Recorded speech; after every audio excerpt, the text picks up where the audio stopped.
بسم الله الرحمن الرحيم. الحمد لله رب العالمين، والصلاة والسلام على أشرف المرسلين نبينا محمد وعلى آله وصحبه أجمعين. أما بعد، فنتابع القراءة في الرسالة الأسئلة النجدية في مسائل الإيمان والتكفير المنهجية، وهي المناقشة العلمية المشهورة باسم الدمعة البازية. فقال سلمان العودة: المسألة قد تكون مشكلة عند كثير من الإخوان، فلا بأس لو أخذنا بعض الوقت. فقال الشيخ ابن باز: لا، هي مهمة عظيمة. فقال سلمان: ذكرتم مسألة تكفير العاصي وفاعل الكبيرة، هذا ليس موضع خلاف. فقال الشيخ ابن باز: لا، ليست المسألة مسألة الخوارج، إنما علة الخوارج هذه الإطلاقات، تركوا المقيدات وأخذوا المطلقات وكفروا الناس، وقال فيهم النبي صلى الله عليه وسلم: يمرقون من الإسلام ثم لا يعودون فيه. فقال سلمان: الزاني والسارق سماحة الشيخ. فقاطعوا الشيخ ابن باز قائلا: هم كفار عند الخوارج. فقال سلمان: عند الخوارج، لكن أهل السنة متفقون على أن هؤلاء عصاة. فقال الشيخ ابن باز: ما لم يستحلوا. فأكمل سلمان كلامه بقوله: لا يخرجون من الإسلام. فكرر الشيخ قوله ما لم يستحلوا. فقال سلمان: ما لم يستحلوا، نعم، إنما هم يرون أن هناك فرقا بين من يفعل المعصية فنحكم بأنه مسلم فاسق أو ناقص الإيمان، وبين من يجعل المعصية قانونا ملزما للناس، لأنه كما يقولون لا يتصور من كونه أبعد الشريعة مثلا وأقصاها وجعل بدلها قانونا ملزما. ولو قال إنه لا يستحله، لا يتصور إلا أنه إما أنه يستحله أو يرى أنه أفضل للناس أو ما أشبه ذلك.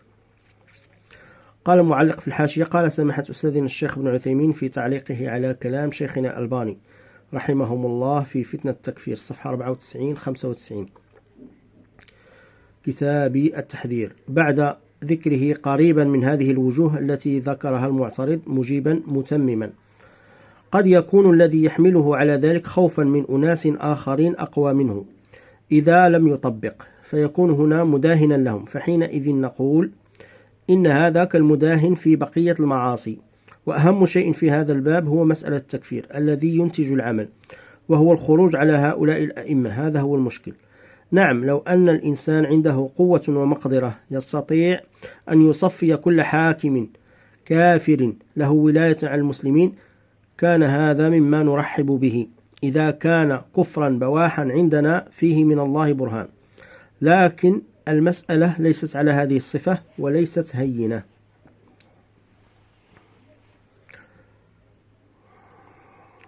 نتابع: ولو قال إنه لا يستحله، لا يتصور إلا أنه إما أنه يستحله أو يرى أنه أفضل للناس أو ما أشبه ذلك، وأنه يفارق الذي حكم في قضية خاصة لقرابة أو لرشوة. فقال الشيخ ابن باز: فقط قاعدة: لازم الحكم ليس بحكم. قد يقال هو الذي حكم لهواه، قد يقال في الذي حكم لهواه أو لقريبه إنه مستحل يلزمه ذلك. ولماذا يسأل؟ ليس هو بلازم، الحكم حكم، هذا فيما بينه وبين الله. أما بينه وبين الناس يجب على المسلمين إذا كان دولة مسلمة قوية تستطيع أن تقاتل هذا، لماذا لا يحكم بما أنزل الله؟ يقاتل قتال المرتدين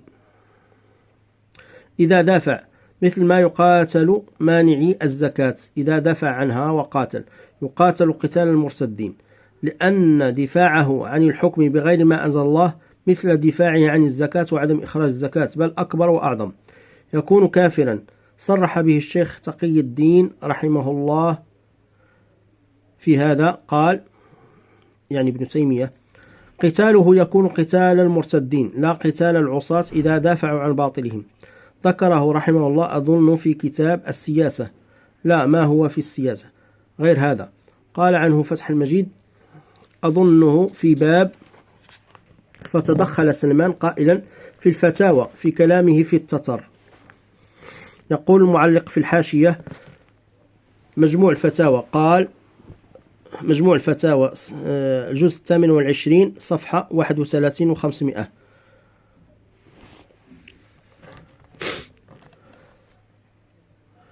قال: وإذا كان السلف قد سموا مانع الزكاة مرتدين مع كونهم يصومون ويصلون ولم يكونوا يقاتلون جماعة المسلمين، فكيف بمن صار من أعداء الله ورسوله صلى الله عليه وسلم قاتلا للمسلمين؟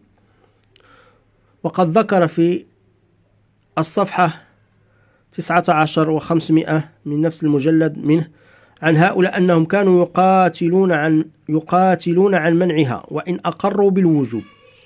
وفي الصفحة 3 و500 بيان أن الطائفة الممتنعة تقاتل عليها، أي على ما منعت، وإن كانت مقرة به، وهذا مما لا أعلم فيه خلافا بين العلماء، أي القتال لا التكفير، بدليل قوله رحمه الله في المجلد نفسه صفحة 18 و500 بعد: كما أن مذهبه أي الإمام أحمد في مانع الزكاة إذا قاتلوا الإمام عليها هل يكفرون مع الإقرار بوجوبها على روايتين.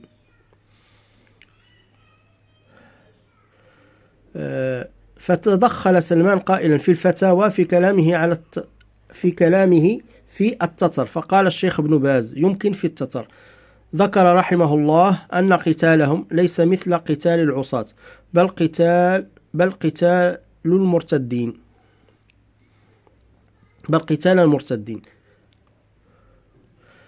يقول المعلق في الحاشية: وإن كان في الحكم بردتهم خلاف سني كما نقل شيخ الإسلام عن الإمام أحمد كما قدمته، لأن دفاعهم عن المعصية مثل دفاع مانع الزكاة في عهد الصديق سواء بسواء.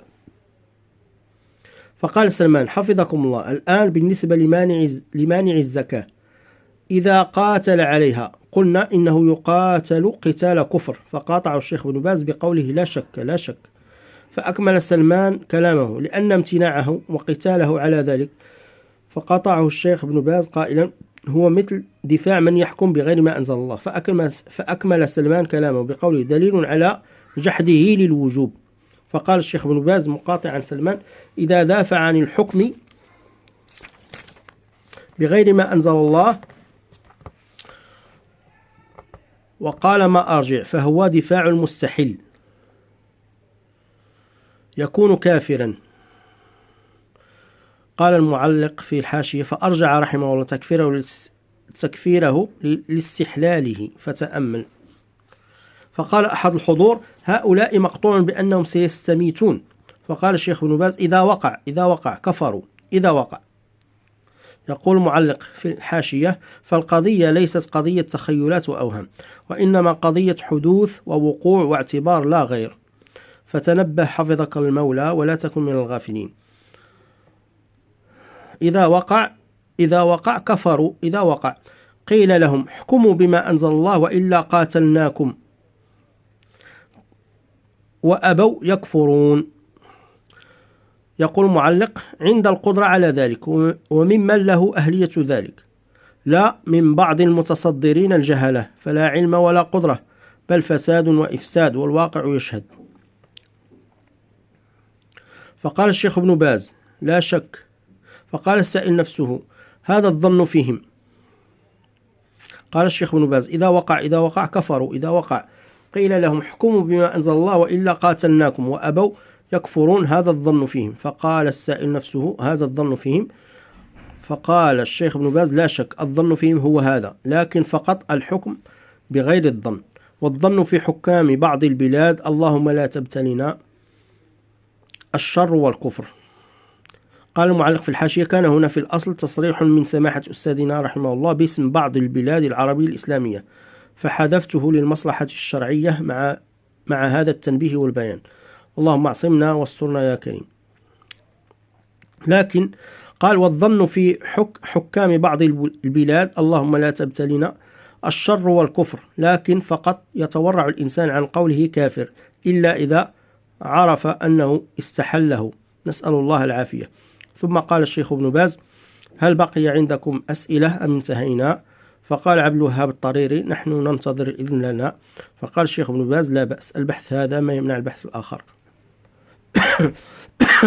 كل واحد يجتهد في البحث، قد يجد ما يطمئن له قلبه، لأنها مسائل خطيرة، ما هي بسهلة، مسائل مهمة.